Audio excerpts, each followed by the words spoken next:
All right, Roman Aguilar here with Daily Aztec, here with Benches. How are you guys doing today? Good. How are you? Good, thank you so much. Just kind of going to those who don't really know your music. How would you describe your music to new fans and people that are just listening the first time, especially at a festival like this? Um, I don't know. I feel like boxing it into any sort of like genre.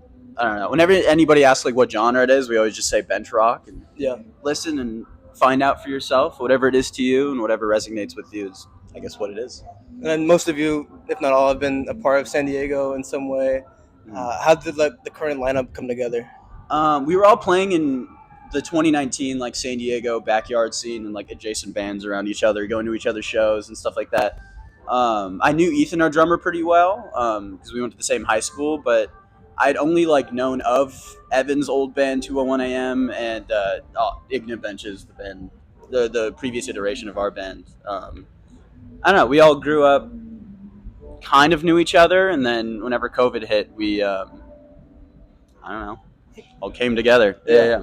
When you're working those like audition shows and playing those, you get to meet a lot of people. Do you playing those kinds of shows straighten your body of work and just playing live and make you guys feel a little bit more confident about yourselves when you're playing? Yeah, for sure.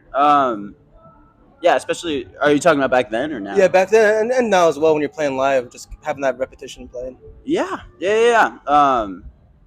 Yeah, you can kind of get into a flow on tour and kind of become second nature after the like 40th time. Yeah. Um, but yeah, never gets old. Yeah, yeah. Yeah, like I feel like the repetition of shows, it doesn't feel too repetitive because every show feels different. Hmm. There's like different venues, different people you meet every day, like a new sound guy or new crew. So it always feels like something fresh. And we like every once in a while we'll switch up the set too to make it like a little more interesting for ourselves too. So we try not to get too comfortable, but I feel like we always feel pretty confident going up now. Like it's been getting better and better. Um, yeah. And now you've had recently the new single "Kill the Lights," and now with that, it was mentioned through social media and everything that it came out of a freshman period. And when that was said, can you take us to like that song itself and how that was a bit of a breakthrough for the upcoming EP and just the song itself? Yeah, we were working on the EP for like years now, like about 2 years or so, and we just kept getting into a couple of loops where we'd get stuck and don't know where to go with certain songs. And at that particular time, we were like pretty stuck. And our drummer Ethan came to us the next day with like this demo he worked on like overnight and showed it to all of us, and we really really liked it. It kind of like sparked inspiration for us again, and like immediately like started jamming it together, Yeah. and came together pretty fast. And I feel like, at least for me, that felt like a really big moment in our process for this EP to like kind of solidify where we're going and like understand what our sound will be. Um, but yeah, yeah, no, it's a very special song to us. I feel like. And you guys also test the song in audiences for during tours as well in different shows. And how did the audience kind of respond to that? And Yeah, you guys, we played it on the last two tours or so, yeah. and it was a highlight of the set pretty much every night. At least like playing it, it felt it has a lot of energy, takes a lot of energy out of us, and crowd always responded really well. It's a very like dancey beat, obviously, so like everybody gets to move pretty easily to it. So um, yeah, it's been fun playing that. You mentioned the song style. Do you feel like now the music of Benches is moving in a different way now, in a more positive way, just growing musically from some of your past singles like Naive? Yeah, I think we're trying to branch out more, try a lot new things in the studio. We don't want to get like too comfortable with what we write and what we do. So um, yeah, I feel like it's gonna be able to move in many different ways in the future. And now, have you guys open for a lot of popular artists, including Inhaler and Blossoms? Has doing that and having your own headlining tours helped you guys changing how you should perform, being as artists and learning from different people you're playing with as well? Yeah, I'll give the mic for both of us for this one, but yeah, with on the last couple tours, it's like some of the biggest tours we've ever done, some of the biggest stages we've ever done, and we are pretty big fans of the band Inhaler. They're a great band, so it's very inspiring to see them play every night and like see their stage presence, kind of study like what they do. Like and it kind of just made me think I want to learn like what is my like stage presence. Like um, I don't know, it was very very inspiring. It definitely changed how I performed for sure. Yeah, I would say same here too. And we've lucked out with, I mean, yeah, the Inhaler crew and the just the past few tours we've been on, the crews that we've the other band's crew, they've been like so incredibly helpful and like gracious to us, and we've learned so many different like even on like a tech and like setup level, like so many different tips, and we've learned so much to like help improve our like live setup as well. Yeah, I don't know. Yeah, we've learned a lot over the past few years. Yeah, I think like as a fan, like when you're going to those shows, you don't really think about the stage presence a lot of the time because you're in, either you're in the moment or you're so used to how an artist would react. And so I think you pick up a lot of those things and always help out long term, especially for like when you're starting out at like the chalet in San Diego or like wherever you are. Yeah. Um, and you guys have you've mentioned drawing artists from artists like The Strokes and Arctic Monkeys. Is there anything you're currently listening to now that inspired the EP itself and just in general for music writing and songwriting? Oh yeah, I mean, there's a lot of influences. I mean, all of us have like our own things that we bring to the music. Um, but I mean, in terms of a lot of the guitar, I would say a lot of Block Party elements. I like Block Party a lot, so Yeah. it's a big influence. With the whole band, we were all listening to a lot of Fontaines DC at the time. I feel like I don't know if that influenced the music, but I mean, I feel like subconsciously anything you're listening to at the time will. But that's a great band. We all love. We were inspired by like friends like Ultra Q. They have great music.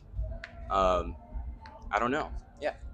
I mean, yeah, we're always constantly like sending each other new albums or like new bands to listen to. Like the new Jordy Grieve album came out last year, and we were all like freaking out over that. I don't know, and even like not music related things too, whether it's like art or like movies and stuff like that, video games, just like things that make you feel, I don't know, the same way music makes you feel whenever you listen to it. Like, I don't know, we're always like talking and trying to find inspiration from different things, and I feel like that.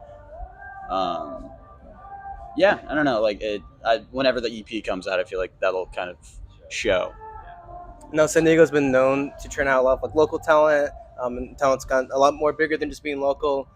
What can you say to the city and its role of being a big groundwork for music and local artists? And do you think that what would you say to a lot of the artists now? Like we represent San Diego State, for example. A lot of the artists that play those house shows, day in day out, and we're trying to kind of get a step off out of that. Yeah, you were more of the house shows team than I was back in the day. Yeah, I always tell everyone it's just getting out in front of people, as many people as you possibly can. Play as many shows as you can. It doesn't matter if it's to like 5 people or anyone.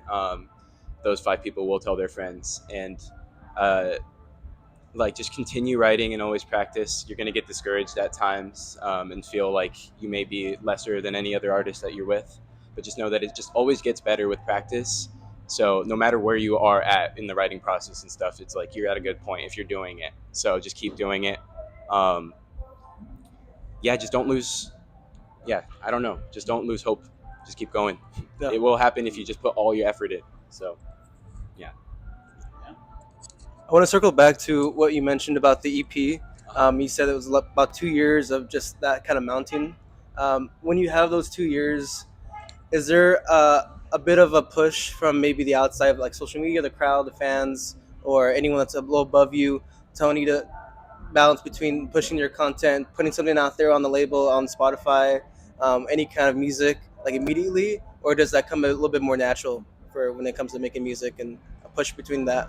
Yeah, it's kind of a complicated question. I mean, like we have really good managers who don't like try to push us too hard. They're very, very good with us. So, I mean, obviously they do want us to like put stuff out right away. Sure. But yeah, they kind of give us our creative freedom. But in terms of putting stuff out, we think pretty hard about it. Like we always have discussions in practice. Like, how do we want to like do the promo? Like, how do we want the visuals to be? Like, we really, really think about it. So, like, we try to give ourselves the time to do that promo and.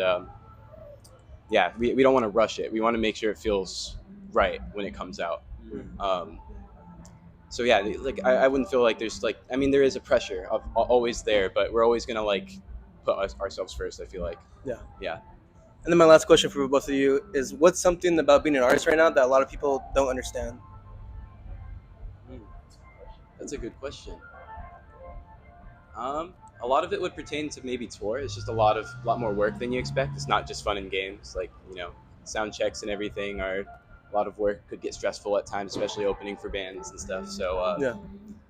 yeah, just expect a lot of work with the fun. Like, we're very very privileged and happy to be playing music, but yeah, you do got to put the work in. Would you say about the same?